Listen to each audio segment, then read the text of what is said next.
Went from having pain that was levels on the scale from 1 to 10, a 10 every day, to not feeling pain at all, being able to run, being able to change direction.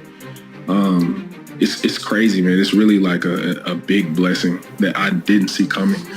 If I were going to tell them something about the medicine, I'd say that you have to work with it. It's not something that, it's like a overnight pill that you take and it's just going to fix everything. It works in time. I'm from Baton Rouge, Louisiana. Grew up in that small town, and I was always family oriented. My father and my uncles surrounded me. They all played football, and so they were a huge influence on as far as like what I wanted to do growing up, and seeing them excel at it, was something I always saw for myself. So as I grew older, that's what I started doing. I started playing Little League football in Baton Rouge, and yeah, I used to be like real big with doing that growing up. Was sort of like a hometown celebrity in a way, because I was so good at it. I got recognized at a young age. Got my first scholarship offer when I was in the 8th grade from LSU. My second scholarship offer was from Alabama the same year. And like after that, the offers just kept pouring in, from 8th grade all the way until, my senior year. My junior year, I was the number 1 player in the country. And then I started off number 1 and then finished number 5 overall. My freshman year at college, it was nice at Alabama. They already had like great guys on the team. We went to the Natty that year. I started at linebacker towards the end of the season. I didn't get to finish the season. I ended up getting hurt, and we ended up winning though. So came back 2018. I think we went undefeated again and lost in the Natty that year as well.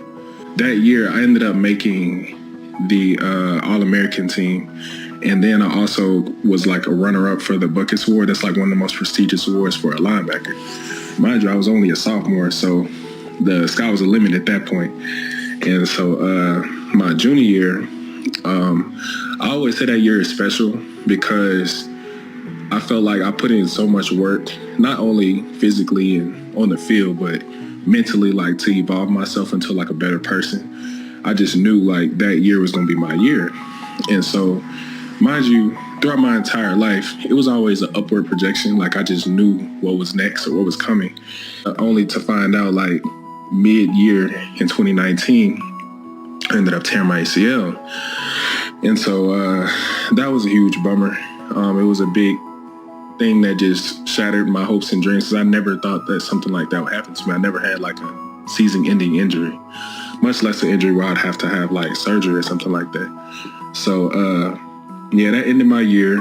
We didn't even make it into the playoffs that year. And the following year was COVID. So 2020 was even worse because I was towards probably towards the end of my recovery, like whenever I tore my ACL in 2019. And then when 2020 came, in March of that year, it basically shut everything down, shut everything off as far as like my rehabilitation. I also just had to wait till I could like be able to get my resources back again as far as like getting back to school. And that in itself was just tough because with everything being closed down and the facilities being shut down, I really had nowhere to be able to get my training in and nowhere to finish my rehab. So it was like a stalemate in a sense. And September 26th, that was our first game back in 2020. And I actually felt, my best. I was like, I was feeling it. Mind you, I haven't played like in the game since like 2018. So yeah, I was playing pretty good, man. Like going through the first few games of the season, my body, like I said, wasn't really up to speed at that point. And I remember in the beginning of the season, like I experienced some type of knee pain. I checked it out with my team doctors at the time, and they said it was a bone bruise. Something, what? I had a bone bruise before, that's going to go away. I'm not worried about it. As weeks go by, I started noticing that it's starting to get worse and worse. And after every game on Sunday, I'd have to drive to Birmingham with my trainers, and I'd have to like pull, loads of fluid out of my knee because it was swollen after the game. So like the most I ever had to pull out of my knee was maybe 60 cc's. And that was so painful, man. And it was just crazy because I've never had to endure that type of pain. It got to the point where I really started resenting everyone at the facility. Even though I've always had love for those people, even though I always had love for football, like I even started resenting football. Like I literally said it during the game. I was like, man, I hate this. Like I genuinely hate this. Seeing on like Twitter or like social media, you know, people saying, oh, he's not playing well, or he's not doing what he's supposed to be doing, or NFL coaches telling me that like my character is off, or they don't know if I'm hungry enough. And I'm like, man, it's like they're demonizing my character. They don't even know who I am. They don't even know what I've been through. And it's like, it's almost like I'm being put in this narrative where I'm just lazy. This guy thought he was going to leave in 3 years. So it was last year he came in and just lollygagged and didn't put forth effort. Like, I've seen guys do that. But in my case, I've never wanted to be like that. I've never would even imagine myself doing something like that. So I ended up seeing who it was, Dr. Andrews. Yeah, Dr. Andrews in Pensacola right after the season. And he did a scope on my knee and he was like, yeah, Dylan, your knee is bone to bone. And there's no tissue there for your cartilage. And I was like, wow, really? And I remember walking around and I was limping everywhere. And I remember my agent at the time, he was telling me, you know, we don't want you walking in front of these teams like that because they're going to be, you know, thinking something is truly wrong with you. But I'm thinking to myself, it really is something wrong because I've never not had a meniscus in my life before. Like, I've never felt this before. So it was word around saying that I would never be able to play again. Like, my knee is like the knee of like a 90-year-old man.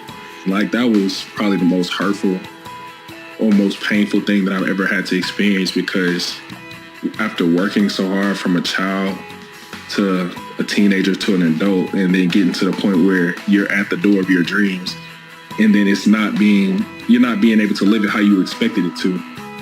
So this guy named David Bell, his wife reached out to me through Facebook. Mind you, I don't normally get on Facebook, but she reached out through Messenger.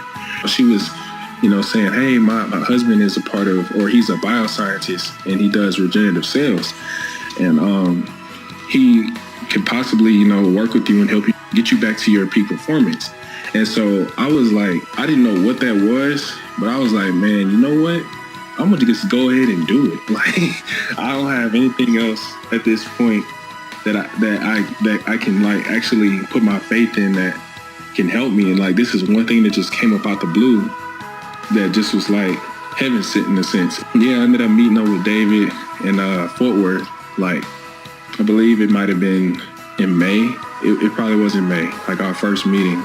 And, you know, I had my first injection. You know, he told me what the regenerative medicine was, how it can help me, and to pretty much just update him each month, like on how I feel. My relationship with David and his wife, Brandy, that pretty much changed my life, man. Over those 2 years, my knee straightened back up. I kept doing the regenerative medicine with David, and got the cartilage in my knee grew back. I mean, you could still tell that my knee has been worked on, but as far as the cartilage and stuff, it's cartilage there now, because before it wasn't. Changed direction.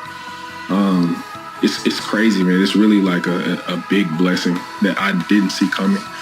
If I were going to tell them something about the medicine, I'd say that you have to work with it.